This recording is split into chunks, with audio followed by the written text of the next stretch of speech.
নিজের একটা কাজের এক রকমের মূল্যায়ন তৈরি হয়, যখন সবাই ভালোবাসা দেয় তখন আমার কাছে যেটা হয় দায়িত্ব বেড়ে যায়। ভীষণ লোভী, আমার কাছে মনে হয় আরো হার্ড বেস্ট ট্রাই করি যাতে করে আরো বেটার কিছু করতে পারি। পজিটিভ এনার্জির একটা রিফ্লেকশনস থাকে। আজকে যদি দেখতে আমাকে ভালো থাকে তার পিছনে এই মানুষগুলোর অনেক অবদান আছে। এটা একেবারে সত্যি যে প্রত্যেকটা সম্মান কিন্তু আসলেই একটা উদ্দীপনা, একটা আগ্রহ, একটা দায়িত্ব তৈরি করে। এবং জিন3 জন্য এই অ্যাওয়ার্ডটি, এবং জিন3 জন্য আমরা ভীষণ পরিশ্রম করেছি। যখন আসলে নিজের একটা কাজের এক রকমের মূল্যায়ন তৈরি হয়, যখন সবাই ভালোবাসা দেয়, এভাবে সম্মানিত করে, তখন আমার কাছে যেটা হয় দায়িত্ব বেড়ে যায় এবং আমি ভীষণ লোভী। আমার কাছে মনে হয় আরো হার্ড বেস্ট ট্রাই করি যাতে করে আরো বেটার কিছু করতে পারি। হ্যাঁ, একটা কাজ করছি আমরা দুজন একসঙ্গে, এটাও ভীষণ পরিশ্রমের কাজ।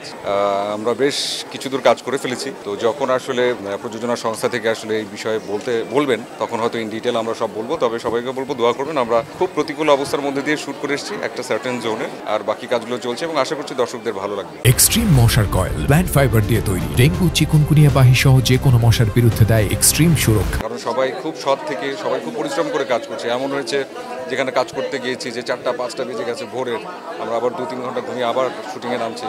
সবাই কাজটা খুব ভালোবেসে করছি, ইনশাল্লাহ ভালো লাগবে সব যারা আছেন সামনে, যারা পর্দার পেছনে থাকেন, যারা দর্শক, তাদের ভালোবাসা, দোয়া এবং সবচেয়ে বেশি ইম্পর্টেন্ট পার্ট হচ্ছে আল্লাহর রহমত। এবং আমি এটা ট্রুলি বিলিভ করি যে আমি চেষ্টা করি ওনাকে সুন্দরভাবে ধরে রাখার, তো সেটার হয়তো একটা রিফ্লেকশন অনেক সময় আসে। Thank you, I am truly blessed. এবং আমি বারবারই একটা বিষয় বলি এবং আমি ভনিতা করে বলি না, এই যে এখনো ক্যামেরার পেছনে যারা দাঁড়িয়ে আছেন তারা প্রত্যেকে আমাকে ভীষণ ভালোবাসেন এবং যে যেই দোয়া, যেই এটাকে কি বলে, যে মায়া নিয়ে আসলে আমার সাথে সবাই ডিল করেন, এটা আসলে বলার বাহিরে। এবং পজিটিভ এনার্জির একটা রিফ্লেকশনস থাকে। আজকে যদি দেখতে আমাকে ভালো থাকে তার পিছনে এই মানুষগুলোর অনেক অবদান আছে, তাদের দৃষ্টিভঙ্গি সুন্দর। Thank you.